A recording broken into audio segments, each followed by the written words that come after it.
Presiden mengingatkan jelang Pilpres 2024 baiknya diisi dengan kompetisi politik soal gagasan mengatasi masalah bangsa. Aksi bela Palestina menggema, sejumlah selebritas tanah air turut menyuarakan dukungannya.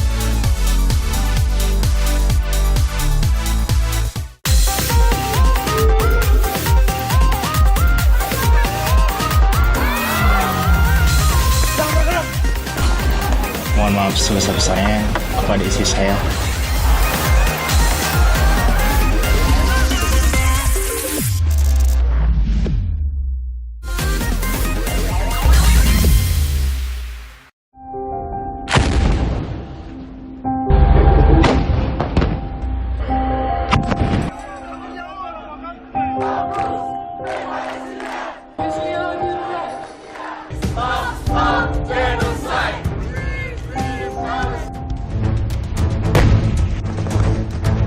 Sudah 1 bulan lebih Israel menyerang Gaza, namun hingga saat ini belum ada tanda-tanda konflik akan berakhir. Padahal korban tewas terus bertambah hingga lebih dari 10.000 jiwa. Di pihak Israel, 1.400 orang dilaporkan menjadi korban pada periode yang sama. Tak ada tempat aman di Gaza karena Israel juga menggempur kamp pengungsian melalui serangan udara. Lebih dari 1,5 juta orang atau lebih dari separuh populasi Gaza telah mengungsi. Belum lagi akibat blokade Israel di jalur Gaza menyebabkan warga Palestina yang masih bertahan kesulitan mendapatkan pasokan air, makanan, listrik, dan bahan bakar. Hanya 19 rumah sakit di Gaza yang saat ini masih beroperasi. Sekitar 16 rumah sakit lainnya terpaksa ditutup karena jumlah pasien yang meningkat dan kehabisan bahan bakar.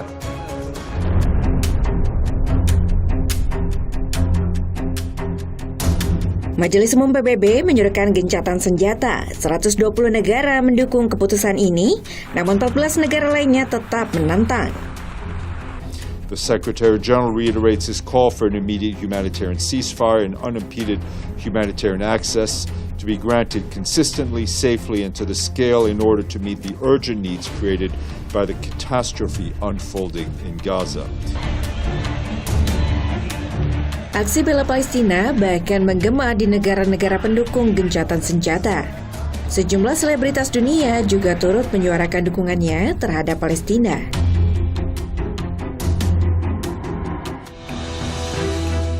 Supermodel Bella Hadid yang memiliki darah Palestina dari sang ayah bahkan pernah turun ke jalan untuk mendukung Palestina.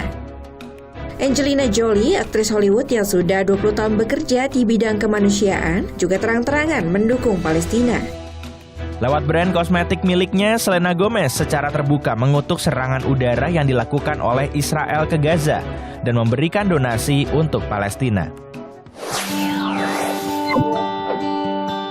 Sejumlah selebritas tanah air juga turut menyuarakan dukungan mereka terhadap Palestina dengan menggalang donasi dan merelakan barang berharganya. Arie Untung menunjukkan rasa pedulinya dengan mengikuti aksi damai bela Palestina di Monas. Alhamdulillah kita dapat spot yang agak lebih luas di sini. Lihat segini banyak nih, ya. Terus berjalan ya, apalagi sampai siang nanti kita nggak bisa bayangin jumlahnya akan berapa, dan semuanya di sini kita lihat semuanya support Palestina. Tadi ada yang pidato di depan itu bahwa dia beragama Hindu kalau nggak salah tadi. Jadi ini bukan masalah keyakinan lagi, tapi ini adalah masalah kemanusiaan ya teman-teman semuanya. Tahun 2018, Arie Untung pernah melelang jam tangannya untuk membantu kebutuhan logistik rakyat Palestina.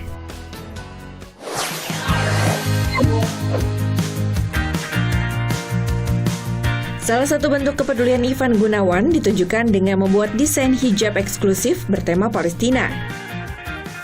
Aku bersama dengan Hands Foundation akan membuat saluran air bersih karena di sana susah air bersih, dan suplai bahan makanan untuk mereka bisa terus bertahan. Desainnya terinspirasi dari motif Kefiyeh, Masjid Al-Quds dan Al-Aqsa, juga beberapa jenis bunga sebagai penghormatan kepada para korban. Bendera Palestina menjadi inspirasi dalam pemilihan warna. Seluruh hasil penjualan seri spesial ini akan disumbangkan untuk warga Palestina.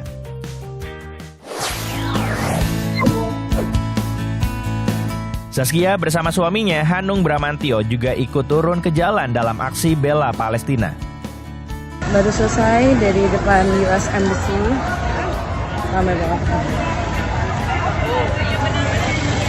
Semoga suara kita semua terdengar. Zaskia dan suaminya juga ikut menyaksikan pelepasan bantuan kemanusiaan dari pemerintah untuk warga Palestina yang dipimpin oleh Presiden Jokowi. Zaskia memang aktif menggalang dana kemanusiaan untuk Palestina bersama salah satu platform donasi dan penggalangan dana.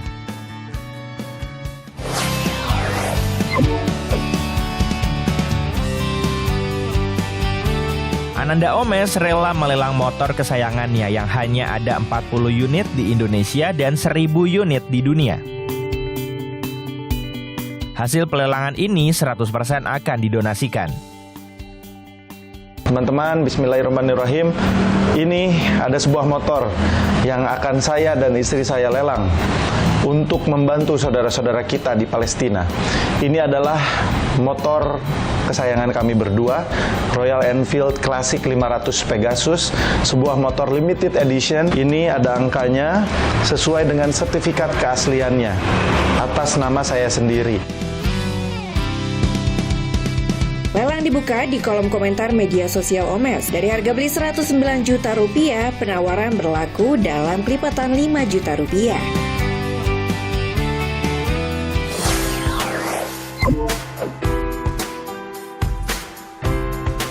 Melalui sebuah platform donasi, Melly Goeslaw telah mengumpulkan lebih dari Rp1,5 miliar sumbangan untuk rakyat Palestina. Melly juga menjual barang koleksi pribadinya hingga berhasil mengumpulkan Rp380 juta dan masih terus bertambah. 100% keuntungannya untuk Palestina. Melly Goeslaw juga mengajak followernya untuk berdonasi dalam gerakan 10.000 untuk Palestina. Nah, aku tuh kan bikin campaign 10.000, gerakan 10.000 bersama Melly Goeslaw untuk Palestina. Karena aku pikir followerku ada 16,5 juta lebih. Kalau satu orang aja menyumbang 10.000, itu bisa banyak banget ya, banyak banget. Tahun 2017, Melly pernah menjadi Duta Kemanusiaan Indonesia untuk Palestina. Melly berangkat ke Palestina untuk mengirimkan bantuan. Tahun 2021, Melly Goeslaw menciptakan lagu untuk anak-anak Palestina dengan judul Jangan Menangis. Sejumlah artis dan musisi ikut menyanyikan lagu. Beberapa artis dan influencer Indonesia juga aktif menggalang donasi untuk Palestina. Raffi Ahmad dan Nagita Slavina berhasil mengumpulkan lebih dari Rp1 miliar dalam kurun waktu 5 hari. Shireen Sungkar dan Teuku Wisnu beserta Zaskia Sungkar dan Irwansyah mengumpulkan lebih dari Rp3 miliar. Selebgram Rachel Fenya berhasil mengumpulkan lebih dari Rp1 miliar dalam 3 hari. Aktris dan penyanyi Syifa Haju yang vokal dalam menyuarakan dukungannya terhadap Palestina mengumpulkan Rp600 juta lebih.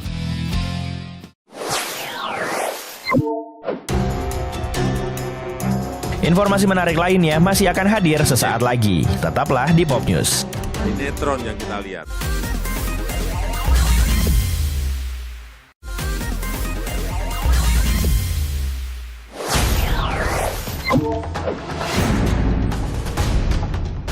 Terlalu banyak dramanya, terlalu banyak drakornya.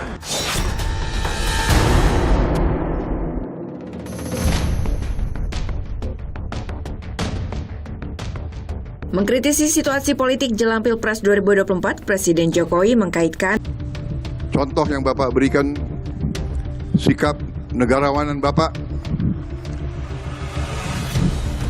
kalahkan saya, tapi Bapak mengajak saya untuk bersama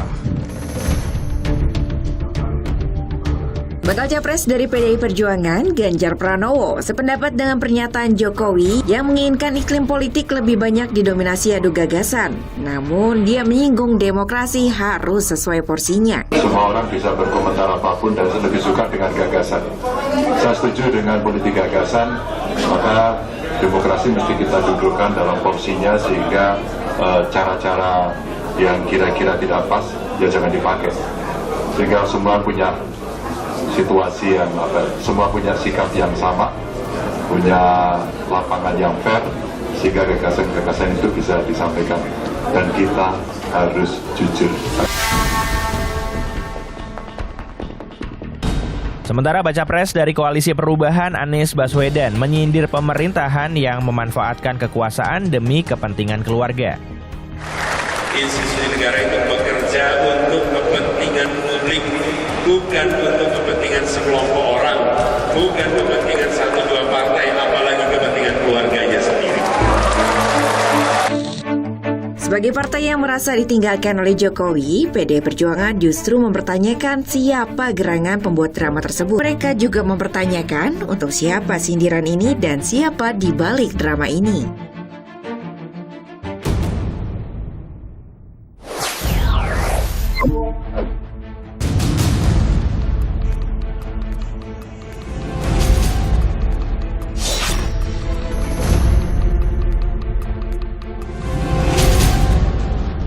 Seorang mahasiswi kedokteran hewan Universitas Airlangga Surabaya ditemukan tewas di dalam mobilnya di kawasan Komplek Ruko Kosong di Desa Tambak Oso, Sidoarjo, Jawa Timur pada Minggu 5 November. Penemuan korban berawal dari kecurigaan Satpam yang melihat mobil terparkir di depan ruko tak berpenghuni. Satpam kemudian mengecek mobil dan melihat ada seorang perempuan tidak bergerak di dalam mobil. Ditemukannya gas helium di dalam mobil membuat polisi menduga korban melakukan bunuh diri. Ditambah, polisi juga menemukan 2 lembar surat wasiat tulisan tangan korban yang ditujukan untuk keluarga dan temannya. Dalam surat wasiat, korban menyampaikan permintaan maaf kepada ibu dan saudara-saudaranya atas keputusan untuk mengakhiri hidup. Korban mengungkap tentang ketidaksanggupannya menghadapi hidup. Keluarga memastikan tulisan di surat adalah tulisan tangan korban. Karena dia meninggalkan 2 cari kertas ya, surat yang isinya itu ya dia setengahnya pamit-pamit, mohon maaf. Dan tulisan itu sudah kita cross check, memang betul-betul tulisannya Bernadette. Dari rekaman CCTV terlihat aktivitas korban di apartemennya sehari sebelum ia ditemukan meninggal. Pada rekaman Sabtu sore 4 November, korban terlihat meninggalkan kamar apartemennya setelah berpamitan dengan sang adik. Dari apartemen, korban lalu pergi dengan membawa mobilnya hingga ditemukan tak bernyawa pada keesokan paginya. Polisi telah melakukan pemeriksaan toksikologi dari sampel tubuh korban untuk memastikan penyebab kematian korban. Sekitar pukul 4.16.00, mobil korban terlihat masuk ke dalam TKP. Pertama masuk ke dalam basement. Nah, jadi jarak antara 15.05 saat korban keluar dari apartemen sampai akhirnya mobil terlihat pada pukul 16.00 terlihat dari CCTV yang menyorot di depan TKP apartemen. 9 orang saksi telah diperiksa polisi, diantaranya adik, teman korban, serta satpam di lokasi penemuan jenazah.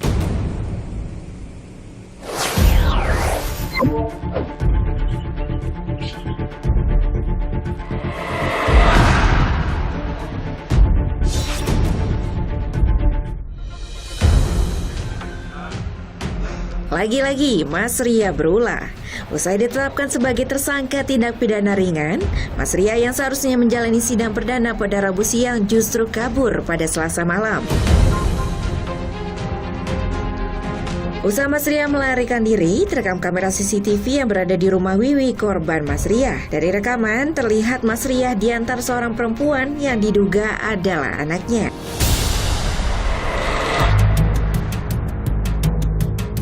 Mas Ria seharusnya menjalani sidang di Pengadilan Negeri Sidoarjo. Namun gara-gara tak kunjung terlihat, sidang pun terpaksa ditunda hingga pekan depan.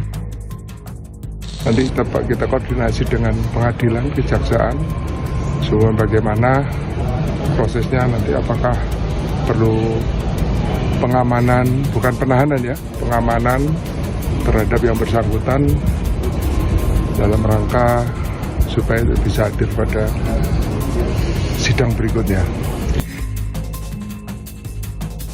Mas Ria yang berusia 67 tahun memang kerap berulah.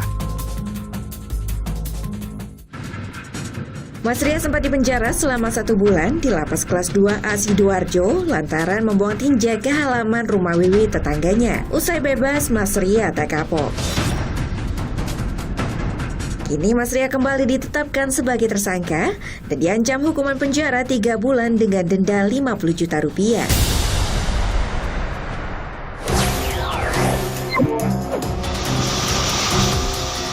Informasi menarik lainnya masih akan hadir sesaat lagi. Tetaplah di Pop News. Saung Ruto.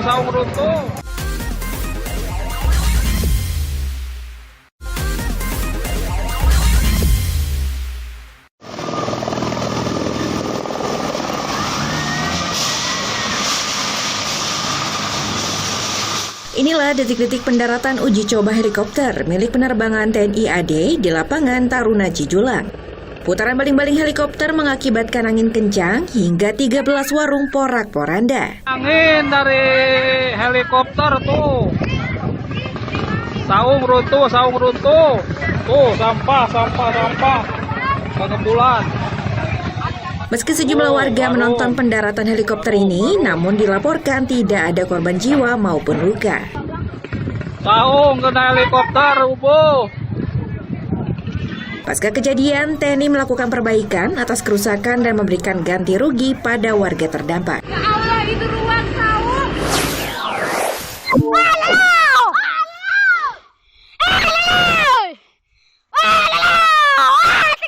Seekor celeng atau babi hutan tiba-tiba menyerang warga ketika sedang berada di kebun miliknya di desa Bontoranu, Kecamatan Kajang. Korban sempat melarikan diri hingga memanjat pohon. Cucu korban yang menyaksikan kakeknya diserang babi hutan histeris. Korban berhasil selamat setelah beberapa warga menolong. Awalnya korban bermaksud mengusir babi hutan yang hendak memangsa hewan ternaknya. Namun babi hutan itu justru berbalik menyerang hingga menyebabkan sejumlah luka di tubuh korban.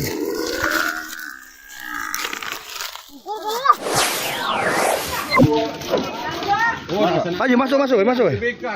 Masuk rumah, lama pakai sepatu. Masuk belakang. Masuk, langsung. Petugas pemadam kebakaran Kota Palembang mengevakuasi seekor ular piton yang bersembunyi di atap rumah warga. Evakuasi berlangsung dramatis karena ular terus menyerang. Giginya. Lepas itu, Pi.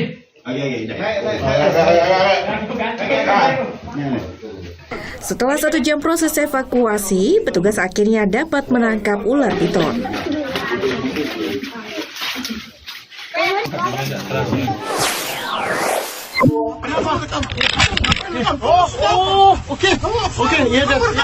Kenapa bawa main kasar kayak gitu? Kamu ngapain? Security sebuah apartemen cekcok dengan seorang sopir beca motor. Penyebabnya karena security ini mencabut bendera Palestina yang terpasang di motor tanpa izin.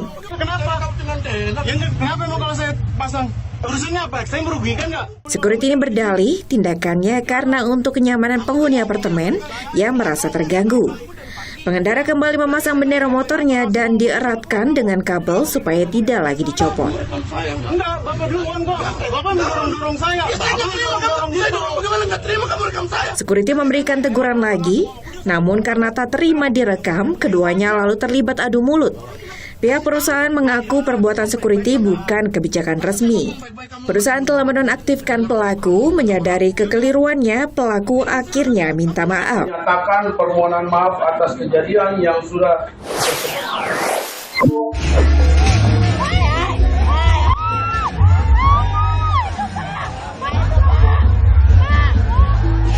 Konser Indramayu Ambyar Festival ini tiba-tiba ricuh akibat para penonton tanpa tiket memaksa masuk dengan menjebol pagar besi. Polisi mencoba menghalau para penonton ilegal ini hingga penonton lainnya histeris ketakutan. Para penonton ilegal akhirnya diamankan polisi.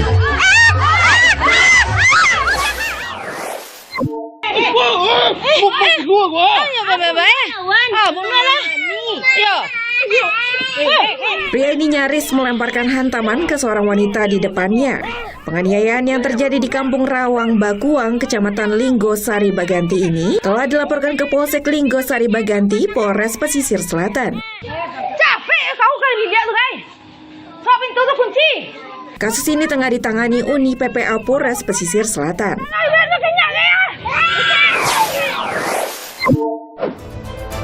Informasi tadi mengakhiri Pop News hari ini. Jangan lupa tetap saksikan Pop News setiap hari Sabtu dan Minggu pukul 9:30 waktu Indonesia Barat. Tentunya hanya di Kompas TV. Terima kasih dan sampai jumpa.